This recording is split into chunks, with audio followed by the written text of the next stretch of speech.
Welcome back to Gabe Herman All-Star Sports. I'm your host, Gabe Herman. We're here with co-host Rob. Rob, how are you doing? Good to see you, Gabe. I'm excited for today's show. We also have our special guest, Reds expert Joey Steiner, over on the other side of this Zoom call. Joey, how are you doing today?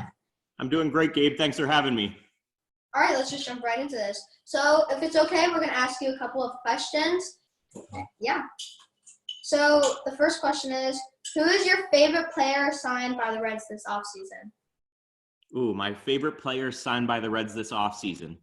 Well, that's a tough question because I really like all of them. I actually just married a girl this past September who's Greek. So I really like the Mike Moustakas signing because it makes my mother-in-law happy that the Reds signed this Greek guy. But I think for pure talent-wise and who I'm most excited for, this Nick Castellanos guy, he has that edge that the Reds have been looking for of, remember how last season there were so many one-run loss games, and it almost felt like some of the players, their bats went quiet and they just, kind of gave up at the end of the games. I guess this guy Castellanos has that edge where he's driving everybody, and in his head, when I was down in Arizona, thankfully before the coronavirus became this huge issue, we got to sit down and talk with him a little bit, and he really thinks that he's going to be the MVP of the National League. I mean, this guy is he really thinks he's an elite caliber player, which is exactly what the Reds need, and that attitude to bring onto the field. Since some of our other leaders like Joey Votto, he's a little bit quieter and a little bit more reserved. So I think Castellanos is my answer. Castellanos and Moustakas, both great signings by the Reds. A lot of great signings by the Reds this offseason. One of the best teams to do it. They were so good this offseason. Got a lot of great players. I really like the Japanese outfielder they signed. I think his name is Shogo Akiyama. I really like him. Shogo, yeah. He'll help their outfield a lot. So that's my favorite signing. It was really cool. I to be honest, I kind of forgot about him for a second. The reason he could have picked almost any Major League Baseball team to go to, and he picked the Cincinnati Reds because he wanted to be the first Japanese player in a U.S. baseball team. The Reds have never had a Japanese player before, so it was really cool that he chose us. And then I met him again around the same time that I met Castellanos. I was shocked that when this guy came to the United States, he did not know one word of English. By the time I met him in late February, granted it was only a few sentences, but he's learning English, and it's really cool to watch him assimilate to U.S. culture. That's fantastic. He's a pioneer. Yep. Let's move on to the second question. Even though the Reds did a really great job this offseason signing players and doing their thing, are there any regrets this offseason? Maybe signing a player that you think they should have signed, or maybe releasing a player or something like that?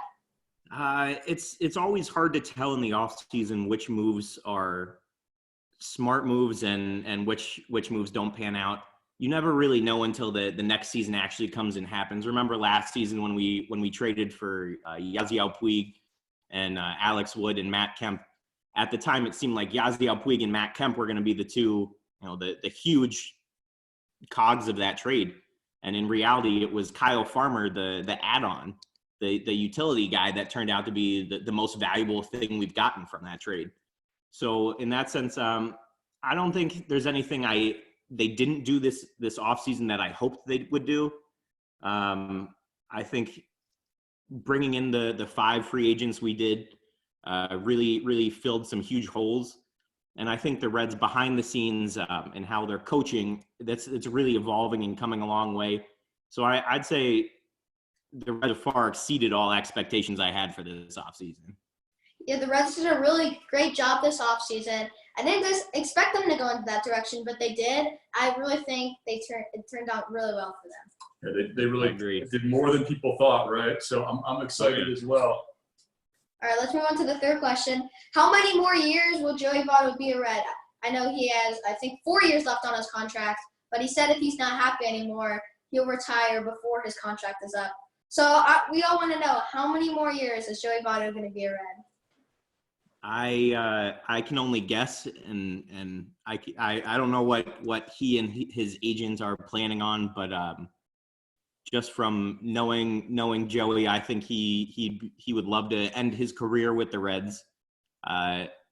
He's been in baseball a while, and he's desperate to be on a winning team, and I think we've finally started to build a really strong team around him, where he's starting to realize that, and I think as the team starts winning, everybody's attitudes will start getting a little bit better, and daily outlook will be, yeah, I want to be in Cincinnati forever, and I think it all just comes with, he hasn't seen a playoff win in, since 2012.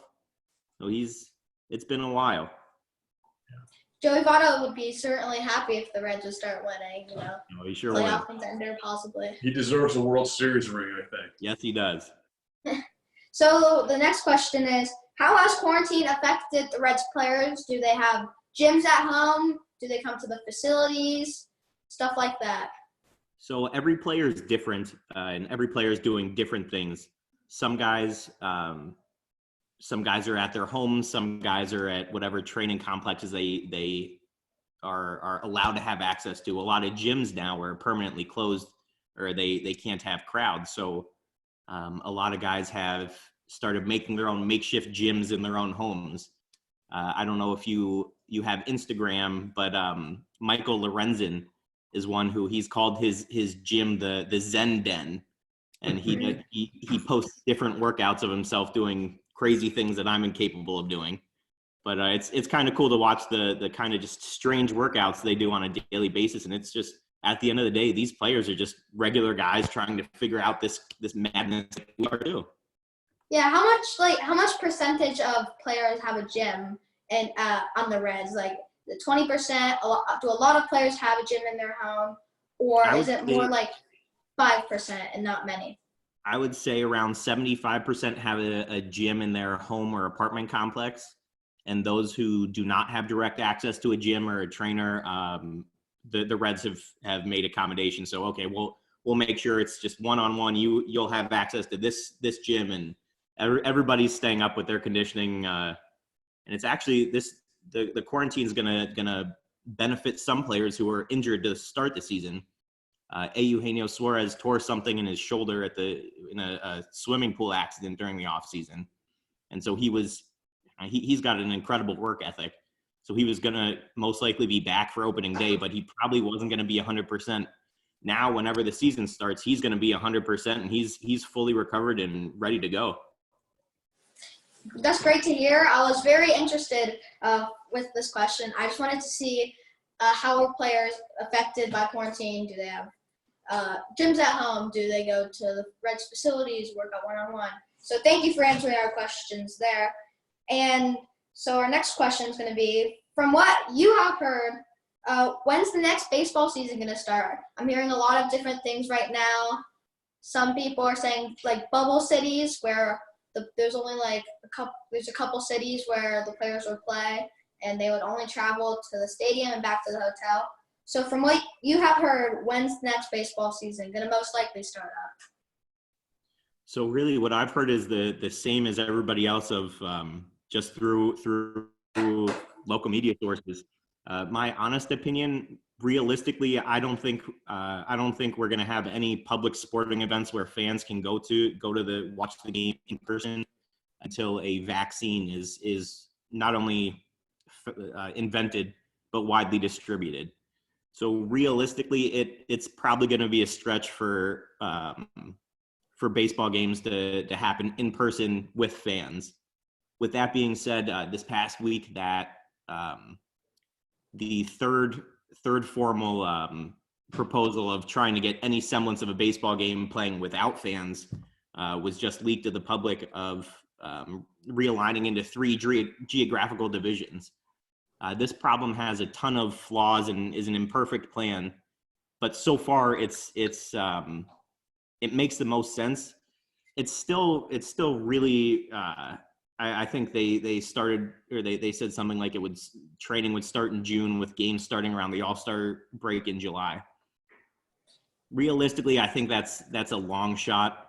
I personally, I hope that happens, and I hope we get something. I'm craving sports like crazy, but there's just so many logistical things that you don't really think about. Of okay, so the players start playing games with each other. That means all of them are going to be cross-contaminated.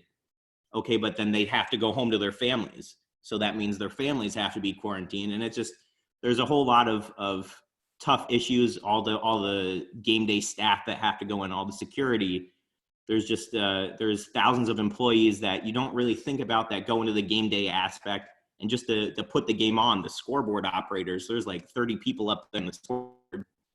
And so I that's a long answer to the short question of I don't know. I really hope it'll be as soon as humanly possible. And I hope we'll be able to at least watch some games on TV come July. But, we'll see. We definitely hope the baseball season will start soon, if there even is a baseball season. By the time the next baseball season starts, it might already be time that the 2021-2022 season start up. So there's a lot of different possibilities out there. The public doesn't really know yet, but I think in the upcoming months we'll keep finding out more and more, and that will help answer questions. Yeah. So our last question for you is, when the next baseball season starts up, if there is a baseball season, do you think the Reds are a playoff contending team? Oh, absolutely. I've been kidding myself the past probably 5 years and trying to convince myself that, yeah, the Reds, we've got a good team on the field. We could probably compete in the National League Central. This is the first year where from just sitting there watching them, something's different. Something's different, and I don't want to say it's arrogance or confidence, but there was just this air around camp of, oh, this team's good. This team's good, and we haven't had this good of a team in a long, long time. I would say as a fan, it's time to start getting very excited about this team. Before this coronavirus stuff happened, I was saying, realistically, I think anything short of the playoffs from a normal 2020 season would be a disappointment. With 2021, I would like to have a championship, a World Series trophy under our belts by the end of 2021. So obviously things are, it's hard to put that into context given what's happened. But I think the 5 additions that were added this offseason really filled in some missing gaps, both talent-wise and personality-wise in the clubhouse. I think it's time to start getting excited about the Cincinnati Reds. Yeah, the Reds, I think they can definitely be a championship contending team whenever the next baseball season starts up. Those 5 additions in the offseason really helped them. They already had a decent team before, but now with those additions, I think they can take it a step to the next level. Be exciting to play in October, right? Oh, it sure will. Yeah. And who knows, Right. now maybe even November and December. That's exactly right. That's exciting to hear, and I like Gabe and Joey. I'm really excited. Whenever the season does start, there's good stuff ahead for the Reds. It's been a great offseason. All right, I would like to thank our co-host Gabe Herman for joining us, and Reds expert Joey Steiner on the other side of this Zoom call. Thank you guys so much for joining me today on this very special episode of Gabe Herman All-Star Sports. Thanks for having me, Gabe. All right, I hope you guys are all staying safe out there. I'm Gabe, and go Reds.